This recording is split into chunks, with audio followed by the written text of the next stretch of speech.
मैं आपके साथ शेयर करूंगी कि मैंने अपने मार्क्स किस तरीके से इंक्रीज़ किए थे, उसके लिए मैंने कौन कौन से पॉइंट्स फॉलो किए थे जिनसे मेरे मार्क्स इंक्रीज़ हुए।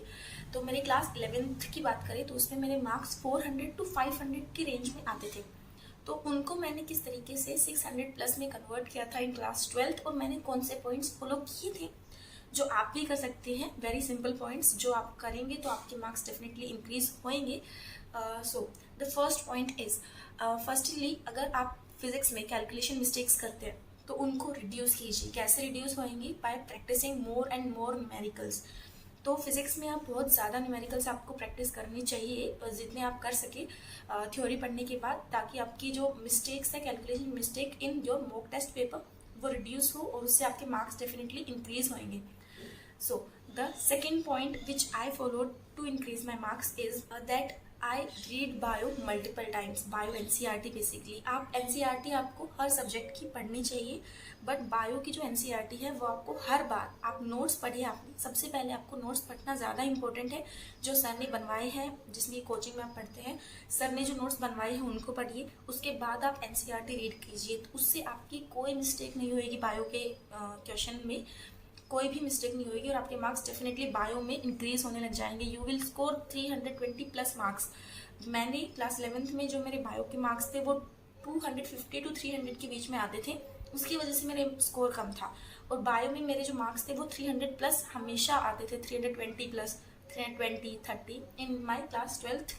सो जो मेरे मार्क्स थे वो 600 प्लस हो गए थे क्लास 12th में। बायो में मेरे 320 की रेंज में मेरे मार्क्स आते थे। तो आप बायो की जो NCERT है उसको मल्टीपल टाइम्स पढ़िए, उससे आपके मार्क्स डेफिनेटली इंक्रीज होंगे। और नोट्स पढ़िए, फिर NCERT पढ़िए बायो की।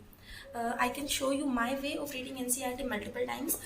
फर्स्टली आप अपने नोट्स पढ़िए, उसके बाद अगर आप बार बार NCERT को नहीं पढ़ना चाहते हैं, अगर बहुत ज़्यादा टाइम लगता है, मतलब पढ़िए आप डेफिनेटली, बट आपके पास कम टाइम है, आपका टेस्ट है, तो उसमें आप क्या कर सकते हैं? Highlight those point which are important like this, which are important only. उन्हीं पॉइंट को हाईलाइट कीजिए, पूरी बुक को हाईलाइट करने की कोई ज़रूरत नहीं है। उन पॉइंट्स को हाईलाइट कीजिए और टेस्ट से पहले नोट्स पढ़ने के बाद उन पॉइंट्स को देख लीजिए, आपका कोई क्वेश्चन गलत नहीं होएगा। Okay, so this is my way to read NCERT। Third point is make a mistake diary.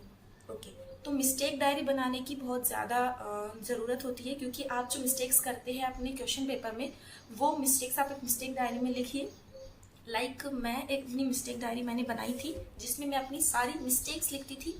जो भी मैंने क्वेश्चन पेपर में मॉक टेस्ट में करती थी, मैं मिस्टेक्स वो मैं इसमें लिखती थी।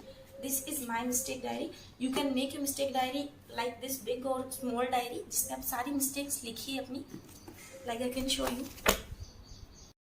Yes, you can make a mistake diary like this and you can write your questions जिनमें आपको डाउट होते थे पेपर में या फिर आपके मॉक टेस्ट में, उनको आप इसमें डेट वाइज मेंशन कर सकते हैं, subject wise like this. Date wise आप उनको इसमें मिस्टेक डायरी में अपनी मेंशन कर सकते हैं।